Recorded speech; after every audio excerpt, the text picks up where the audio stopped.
Villanova is on its way to the Final Four, but it will almost certainly be without Justin Moore after suffering this injury to his right leg earlier today. Welcome back, everybody. I'm Dr. Brian Sutterer, and in this video, we're going to talk about what everybody saw with this snap that occurred on the backside of Justin Moore's right leg earlier today for Villanova. We saw almost this exact same thing with Kevin Durant a number of years ago when he tore his Achilles, where as he kind of goes to push off of that right leg, you can see that snap that occurs, kind of that pop right there that reverberates up into the calf muscle. Unfortunately, we see the same thing here with Justin Moore. As he goes to push off that right foot, you can initially see how there's a lot of tension in his posterior lower leg. That calf muscle is nice and contracted and tight. But then all of a sudden you see that reverberation, that sort of shockwave that goes up through the back of the calf, and we lose that nice stretch, that nice contour of the calf muscle, because now the tension that's keeping it nice and taut from the tendon is likely gone in the case of an Achilles tendon rupture. There's certainly other things that can tear and be injured on the back of the lower leg like this, but when we see this type of image,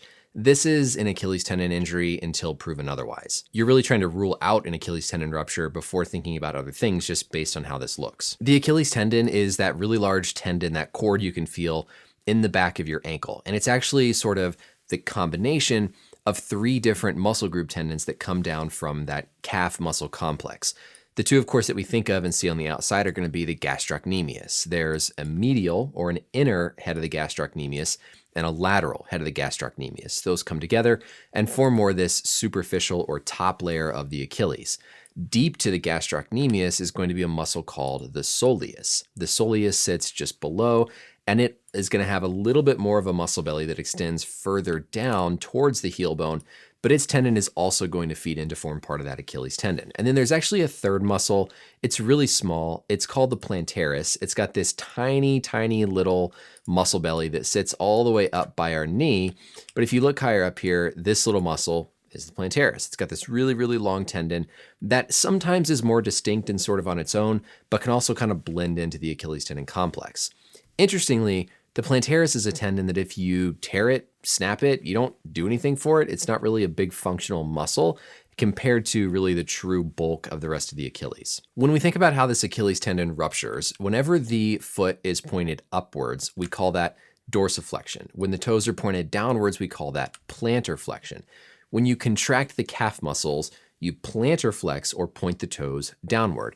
But whenever you bend the ankle up into this dorsiflexion position, you pull the back of the heel, you pull that kind of hind foot this way, which applies a stretch onto the Achilles tendon. So when the ankle is bent up in a dorsiflexion, the Achilles tendon is lengthened and stretched. That leads to the two positions where we see Achilles tendon ruptures.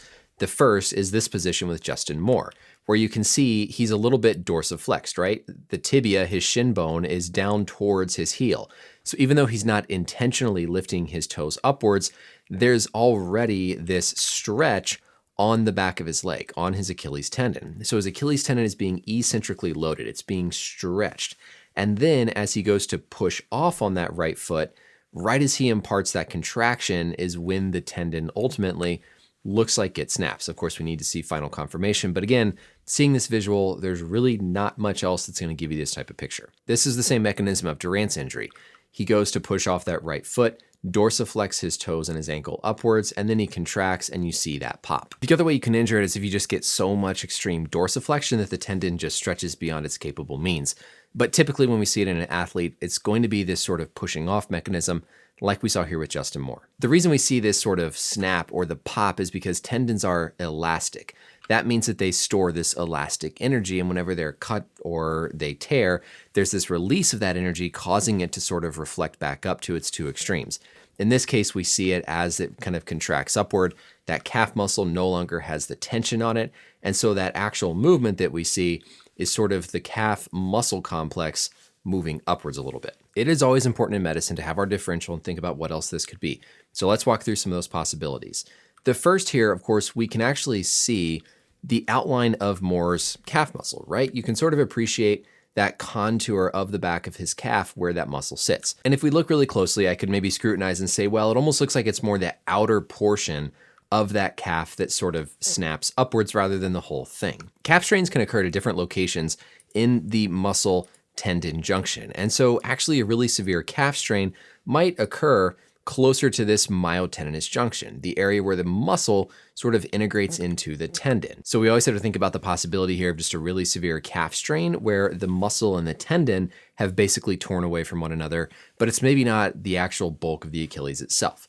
There's also, of course, the possibility of a partial Achilles tendon tear where the whole thing isn't completely torn. It's just maybe partially torn. And also you can sometimes see more tears of the soleus contribution compared to just the Achilles itself. But of course, when we're thinking through these in the training room and on the sideline, we're always thinking about the most extreme things first and wanting to rule those out.